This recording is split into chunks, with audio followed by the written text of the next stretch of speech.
First, the multi-million pound donation to a Norfolk school to encourage more children into engineering, science and the arts. James Dyson, the man who invented the cyclone bagless vacuum cleaner, is to fund a new teaching centre at Gresham School in Holt. Well, speaking exclusively to ITV News Anglia, he said he was grateful to Gresham's for giving him a free education after his father, who taught there, died suddenly when he was just 9. Well, in a moment, we'll hear from Malcolm Robertson, who's been talking to James Dyson. But first, Emily Knight looks at the success of the man behind the Dyson brand. At Gresham School in Holt, they've been charting the progress of former pupil James Dyson from a CBE to a Knight.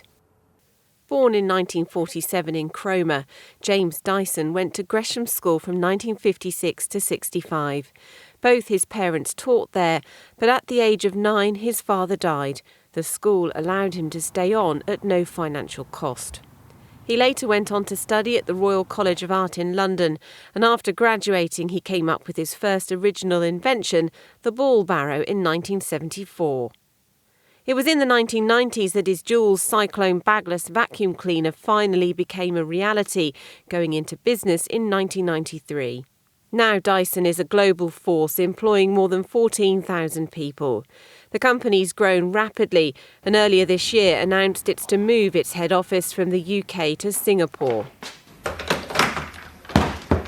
The company, which continues to invest in future technologies, is also investing in future generations through the James Dyson Foundation. It was set up to inspire young people about engineering and to allow them to study it. In 2016, the James Dyson building opened at Cambridge University, a place for students to work on inventions and cutting-edge research. It is incredibly exciting to be able to give these young people the tools and facilities they need to develop their ideas. Funded by an £8 million donation, it's now a focal point for teaching students about the design process and was the largest donation ever for the university's Department of Engineering. And now another donation. This time almost £19 million to pay for a new centre for science, technology, engineering, arts and maths education at Gresham School in Holt. The Dyson building, as it will be called, is due to be up and running by September 2021. It's an opportunity for creativity, science, maths, computer science, all to come together. And essentially what we want to try and do is produce the innovators of the future that aren't just good at one thing, but that understand how a variety of disciplines can come together to generate really kind of exciting possibilities. And it's those possibilities that James Dyson is interested in, all part of his mission to make engineering and science exciting to young people now and in the future. Emily Knight, ITV News. Well, let's head to Gresham's now, where our reporter Malcolm Robertson is for us. Malcolm, good evening. The school clearly very proud of what's been taking place today, but pupils past and present already extremely proud of the man himself, no doubt. Well, they are, but then they're also proud of a lot of their pretty famous ex-pupils. If you think of the composers of Benjamin Britten, the poet W.H. Auden, Sir Christopher Cockerell, the man who invented the hovercraft, and Lord Reith, the founder of the BBC, and more recently, of course, the award-winning actress Olivia Colman, and the rugby players Tom and Ben Youngs, who've both played for England, as indeed did their father Nick, who was also a student here at Gresham's. Now, we're in the art department, and this will be assimilated into the Dyson building, and he's been reflecting on his time at Gresham's and also talking about what he hopes will be achieved here. Spring Park. And there's the Hilton. I spoke with Sir James on the rooftop terrace above his office in London, where he recalled his childhood in North Norfolk, his school days at Gresham's, and the fun he used to have around the coastal village of Blakeney, sailing, running in the sand dunes at Blakeney Point, picking cockles and samphire, working at Blakeney's Manor Hotel. I lived by the grounds of the school, so as I grew up in the summer holidays and winter holidays and so on, we played in the grounds of the school.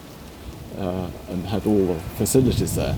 So although we had no money and my father died when I was very young, it was a pretty idyllic childhood. His father Alec was a teacher at Gresham's, and he died shortly after James started school there. What impact did that have on a very young boy at the time? Well, I guess I felt alone, and it made me very independent, I think. It shouldn't have done, but it does. And I sort of felt I was alone against the world. And in a curious way, I felt very different because this was long before lots of people got divorced. So it was pretty unusual to be at a boarding school and not have a father. So I felt different. And in a curious way, I think it made me want to be different. I had a sort of perverse reaction.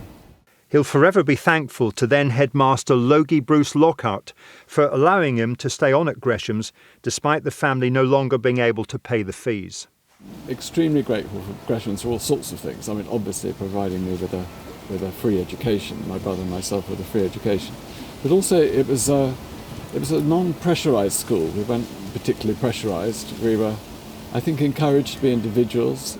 So I think I enjoyed everything at the school, almost bar the academic side. So I wasn't really a very good pupil. Well, I'm not going to show you a school report. I think I dare do that. But what Logie wrote my mother a letter saying, "Dear Mary, we should be sorry to part with James.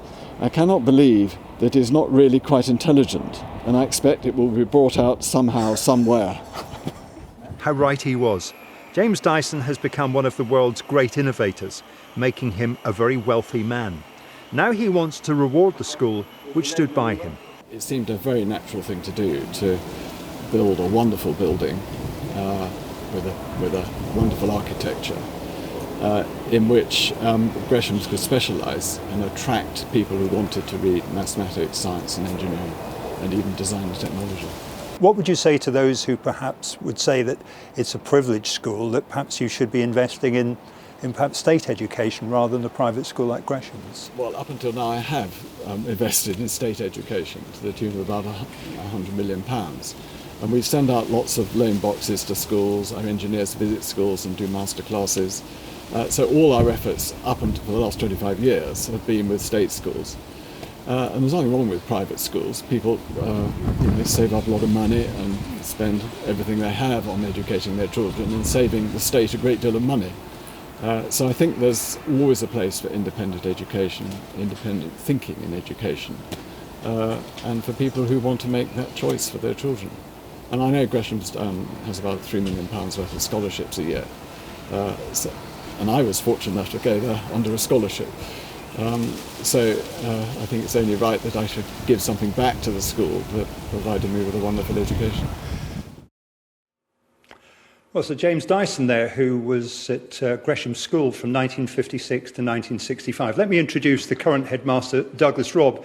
Very touching story, this, isn't it? A young boy who was obviously bereft, family tragedy, school looking after him. He went on to achieve great things and never forgot what the school did for him. Well, he certainly did go on to great things, and we're delighted that he's chosen to acknowledge that in this gift today. But yeah, he was well looked after and quite right too. And he obviously has very good reasons for wanting to give to the school, but there will be those who will say an elite school getting an awful lot of money, is that right? Yeah, I think Sir James himself has nothing to apologise for in his philanthropy. He's given over £100 million of his own money towards promoting engineering education in schools. He can be very proud of that. His gift to us is a very personal thing.